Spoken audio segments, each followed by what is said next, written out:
Assalamualaikum warahmatullahi wabarakatuh.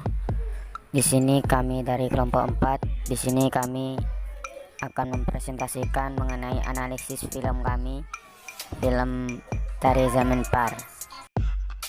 Baik, sebelum kita lanjut ke slide presentasi, di sini kami akan memperkenalkan satu persatu dari anggota kami. Yang pertama, Wardatul Azizah, NIM 75. Selanjutnya ada Wahyu Fernanda, NIM 80. Dan selanjutnya ada Zainal Arifin, NIM 49. Dan yang terakhir ada Muhammad Adibillah, NIM 52.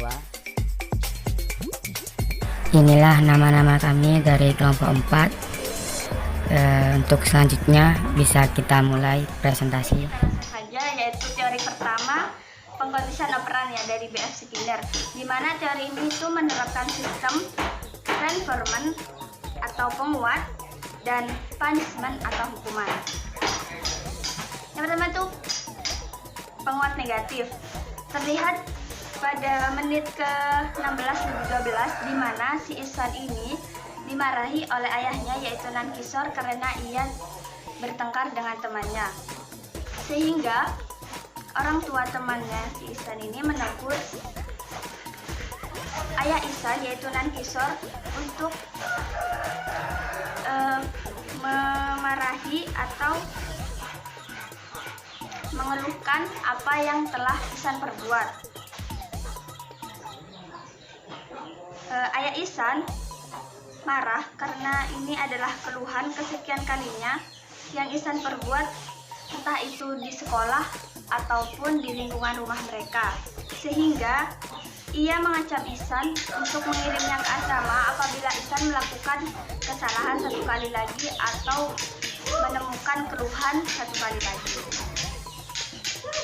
Yang kedua terlihat pada menit ke-11-30 di mana kakak Ihsan yang sangat pandai dalam pelajaran, tetapi ketika ia memberitahukan kepada ibunya bahwa ia berada pada peringkat kedua pada bahasa India, yang dua soal ia jawab dengan kurang tepat, tampak raut wajah ibunya yang kecewa. Tentu saja ini hanya dua soal yang kurang tepat ya, sedangkan di pelajaran yang lainnya ia mengunggulinya. Yang kedua yaitu hukuman atau punishment. Terlihat pada menit ke-24 di menit ke-24 lebih 27 di mana sang guru bahasa Inggris ini mengeluarkan Ihsan dari kelas dikarenakan ia tidak dapat membaca apa yang diperintahkan oleh guru bahasa Inggrisnya untuk ia baca. Yang kedua di mana pada menit ke-50 lebih 50 di mana Ihsan ini dikirim ke asrama oleh ayahnya yaitu Nankisor yang sudah tidak tahan lagi atas kenakalan Ihsan karena ia ketahuan membolos sekolah pada saat jam pelajaran sekolah. Baik, yang selanjutnya yang pertama itu dari konteks sosial perkembangan. Ini terlihat pada menit ke-12-20 di mana si Ihsan yang disuruh membantu mengambilkan bola temannya, tetapi malah bola tersebut ketika Ihsan ingin melemparkannya ke temannya, bola tersebut melesat. Nah, hal ini dikarenakan ia mengalami penyakit disleksia, di mana penyakit disleksia ini adalah ketidakmampuan seseorang untuk mengenali huruf-huruf dan angka serta tidak dapat memperkirakan jarak, kecepatan, dan arah. Nah, hal inilah yang membuat Ihsan bertengkar dengan temannya dan ia dikatakan adalah anak yang idiot ya. Jadi si temannya ini karena Ihsan tidak bisa memperkirakan jarak sehingga bola tersebut melesat bukan ke temannya Ihsan malah ke tempat lain, Jadi si temannya ini marah kepada Ihsan sehingga ia dikatakan atau dicap sebagai anak yang idiot. Yang kedua yaitu teori kurangnya dorongan atau motivasi belajar ya. Kurangnya pemberian motivasi belajar bagi Ihsan, baik itu motivasi dari dalam yaitu keluarga maupun dari keluarga dan gurunya serta teman sebaya, sehingga menyebabkan si Ihsan ini malas belajar dan tidak semangat dalam menjalankan segala aktivitas kegiatan belajar di sekolahnya. Bukti adegan dalam film ini yaitu pada menit ke-27 lebih 25 ketika Ihsan itu membolos dari sekolahnya setelah dihukum oleh guru bahasa Inggrisnya karena ia tidak bisa membaca. Yang ketiga yaitu teori belajar. Pada menit ke-56 lebih 10, pembelajaran dapat didefinisikan sebagai pengaruh yang relatif permanen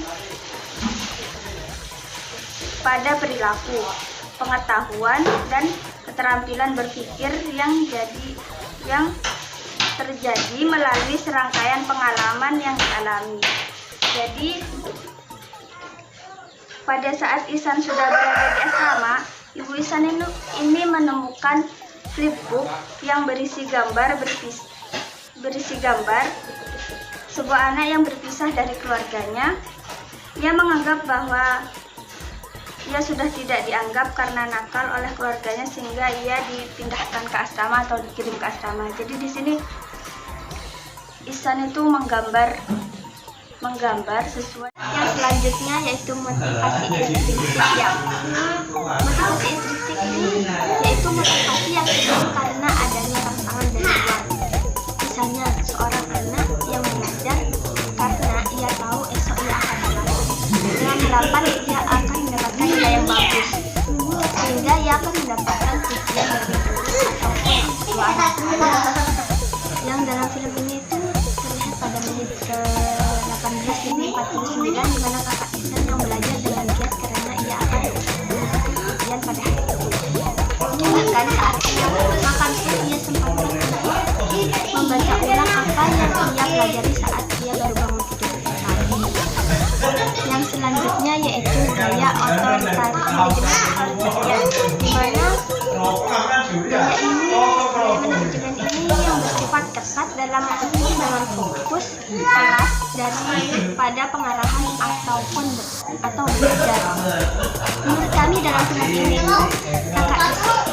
guru Ihsan menerapkan gaya manajemen otoritarian, di mana buktinya terlihat pada menit ke-23:50 di mana Ihsan dimarahi oleh guru bahasa Inggrisnya serta mendapatkan hukuman berupa keluar dari kelas saat yang pelajarannya karena Ihsan tidak bisa membaca apa yang diterangkan oleh gurunya di dalam bukunya.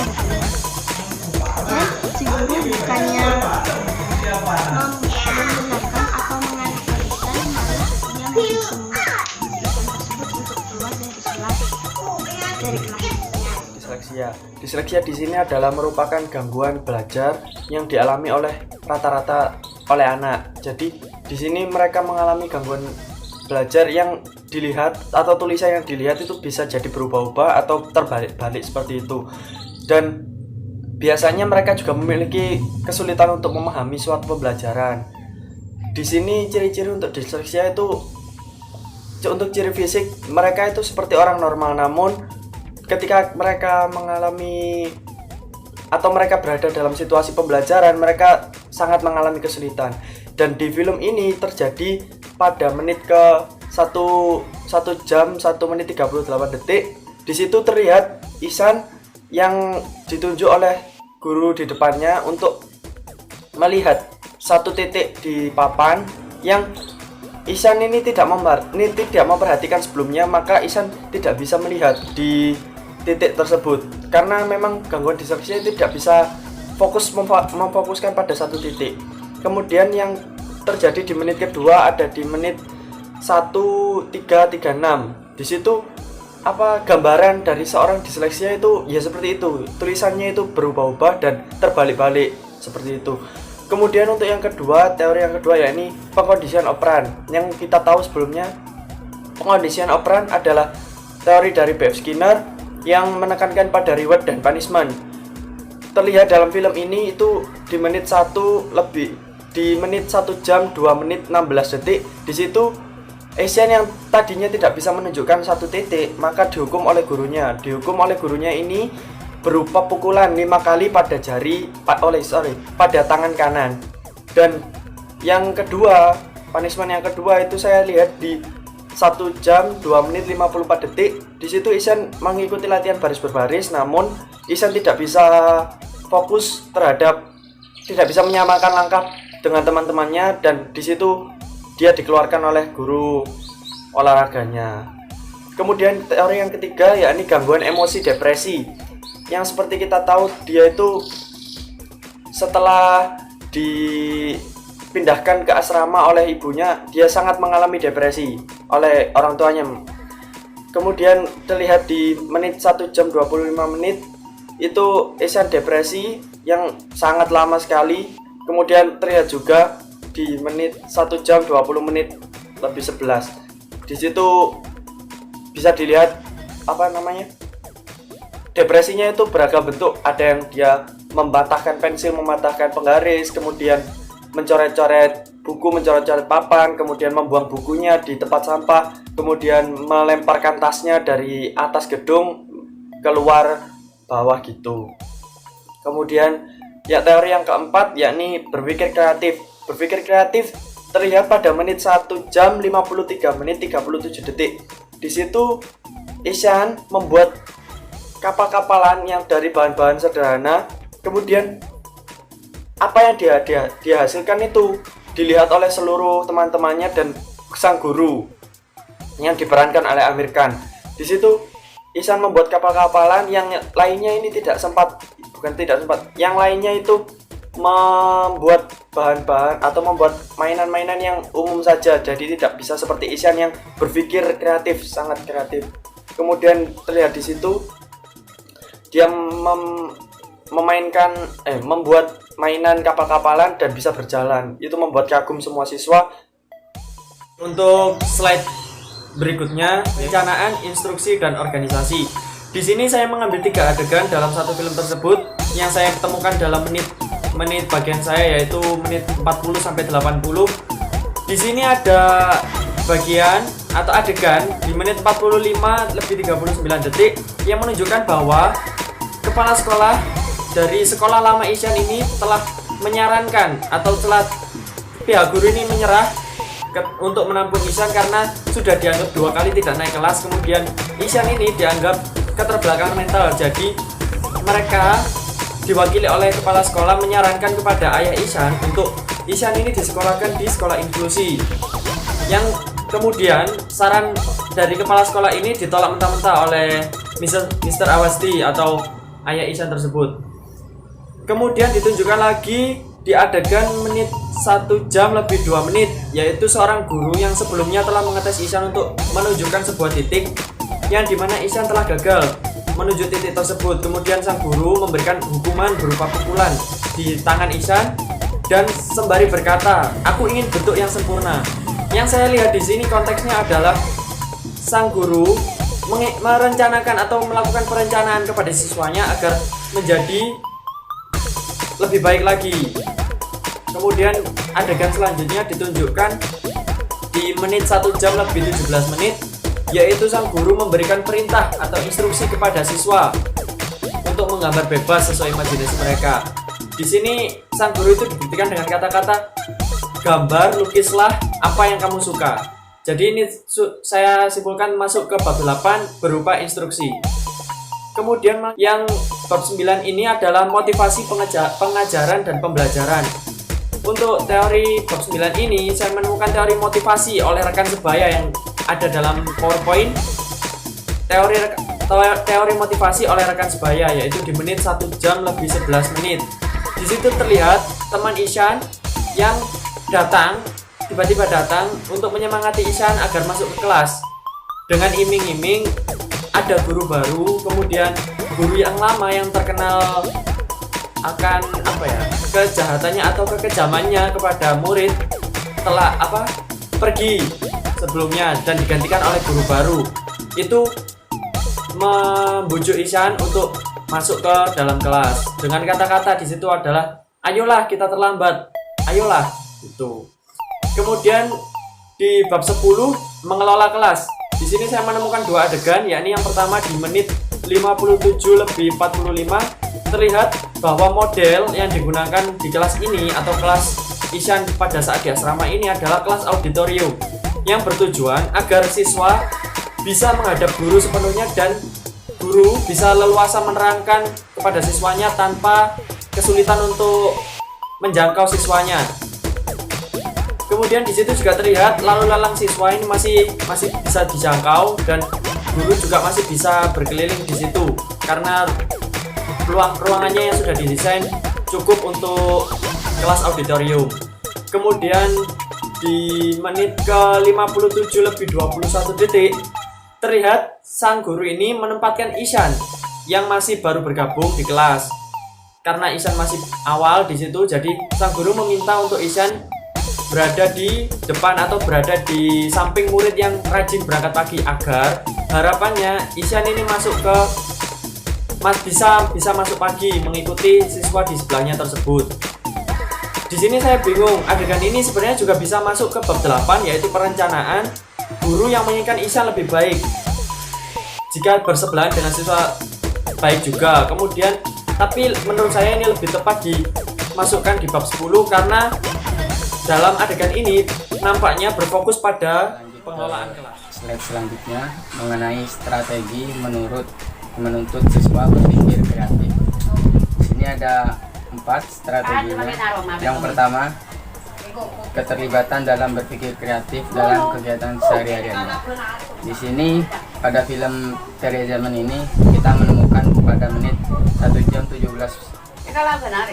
menit pada saat sang guru Sangkarnikum memerintahkan murid-murid menggambarkan sesuka hatinya yang terjadi pada saat itu. Di sini guru tidak memberikan apa yang harus dikerjakan oleh siswanya. Sang guru hanya memberitakan silahkan berbuat sekreatif mungkin. Seperti itu. Selanjutnya ditemukan pada menit 1 jam 54 menit.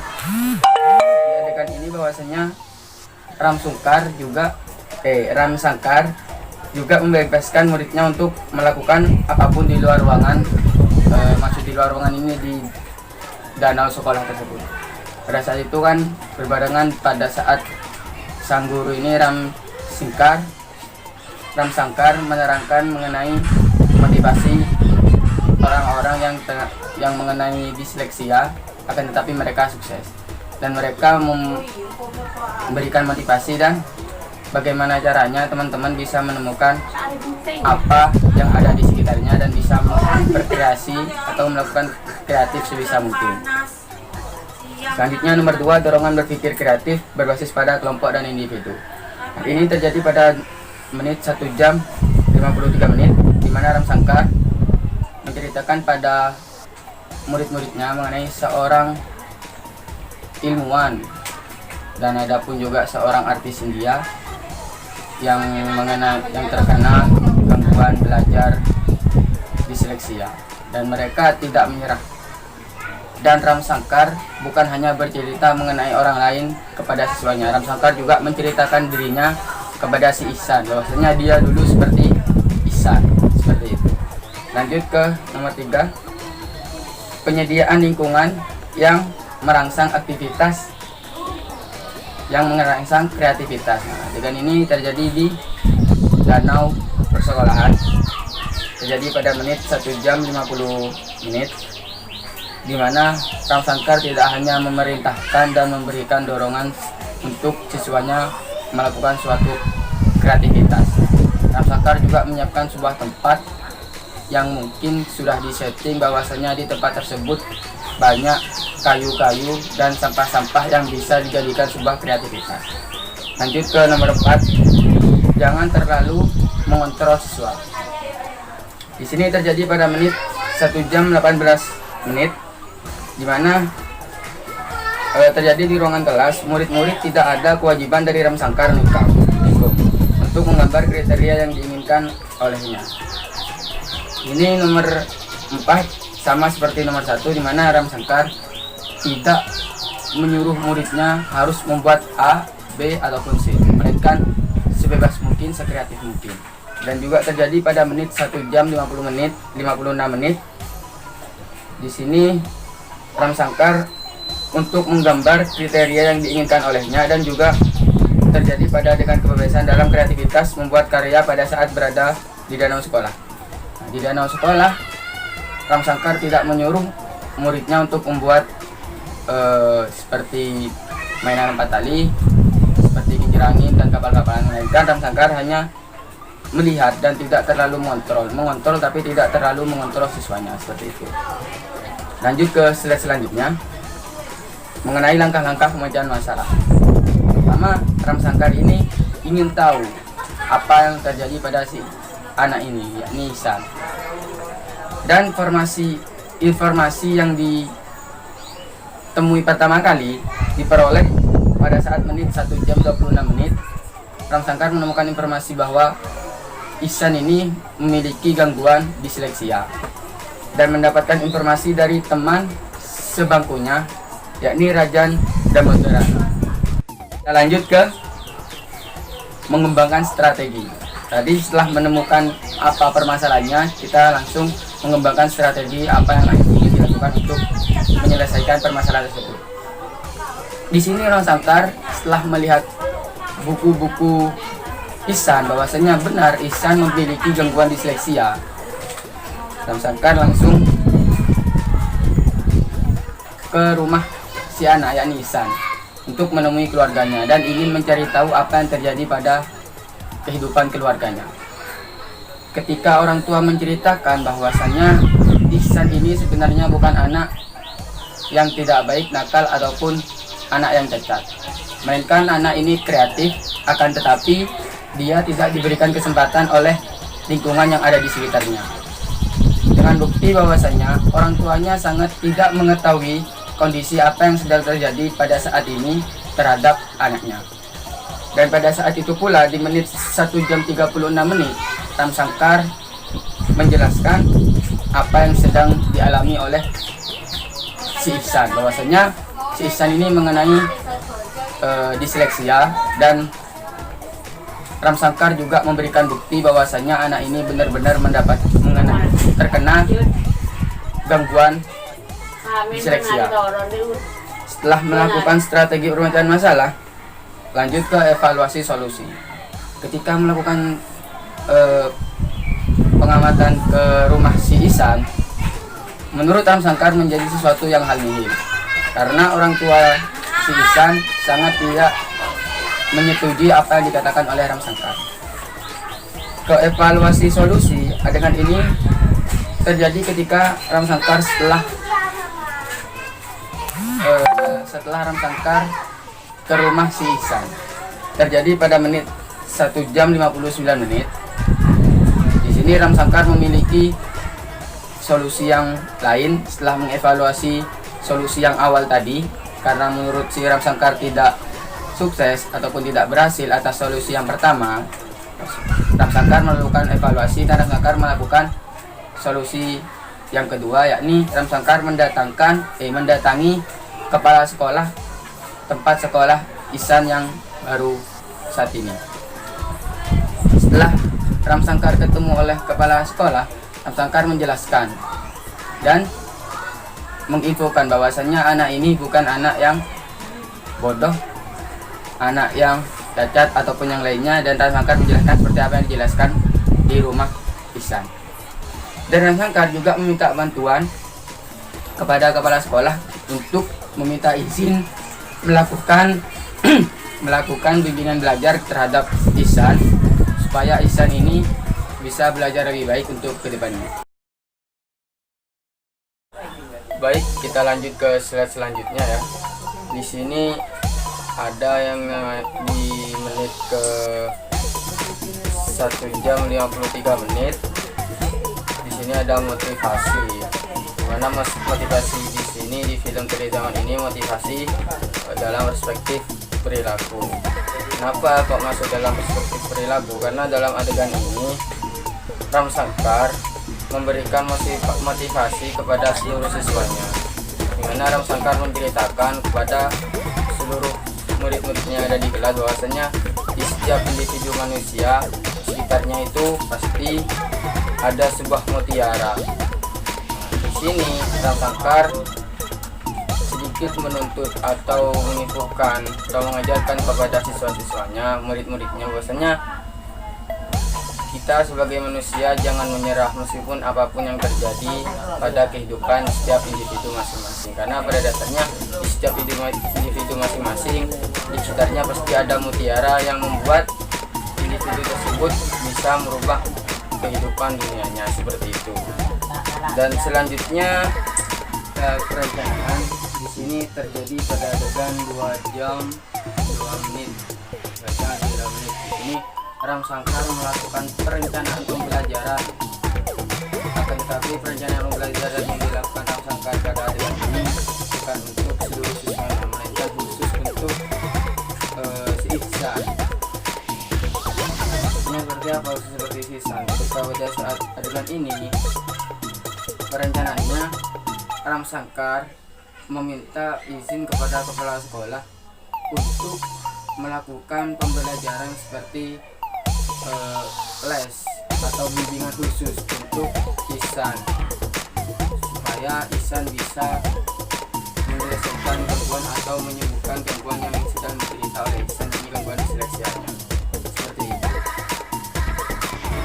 Selanjutnya ada pengaturan kelas. Nah, di sini terjadi pada adegan 1 jam 18 menit, di mana gaya pengaturan kelasnya di sini kita melihat dari gaya tempat duduknya, gaya posisi duduknya para siswa. Di sini seluruh siswa gaya duduknya menggunakan gaya auditorium, di mana seluruh siswa menghadap ke depan atau menghadap ke gurunya. Jika kita lihat dari awal sampai terakhir, memang dalam film Teri Zaman ini gaya kelas tempat duduknya menggunakan gaya auditorium. Mungkin ini dari saya, kita lanjut ke slide selanjutnya. Saya akan menjelaskan tentang teori konstruktivisme. Nah, dalam teori ini menekankan bahwa siswa membentuk pengetahuan melalui interaksi sosial dengan orang lain. Nah, pada film tersebut Guru Ram Sangkar menggunakan dengan cara scaffolding, yaitu di mana scaffolding itu merupakan bantuan yang diberikan oleh guru kepada siswa untuk belajar atau memecahkan suatu masalah. Nah, bantuan yang diberikan yaitu berupa petunjuk, dorongan, peringatan, menguraikan masalah ke dalam langkah-langkah pemecahan, memberikan contoh dan tindakan-tindakan lain yang memungkinkan siswa untuk belajar mandiri. Jadi pada teori konstruktivisme ini menekankan pada interaksi sosial dan juga kemandirian pada siswa atau murid. Oke, pada film tersebut di mana Guru Ram Sangkar itu menggunakan pendekatan yang bertahap gitu. Nah, salah satunya pertama-tama gurunya itu memberikan motivasi gitu. Motivasi kepada muridnya Ihsan tentang cerita-cerita tokoh-tokoh yang terkenal seperti Albert Einstein dan yang juga dia tuh mengalami penyakit yang sama dengan Ihsan, yaitu disleksia. Nah, itu terjadi pada menit ke 1 jam 52 menit 54 detik. Nah, pada menit ke 2 jam 3 menit 12 detik sampai 2 jam 6 menit 47 sang guru sudah mendapat izin terhadap kepala sekolahnya untuk membimbing Ihsan dan memberikan motivasi kepada Ihsan untuk akhirnya dia mengajarkan menulis, membaca dan menghitung dengan metode yang guru tersebut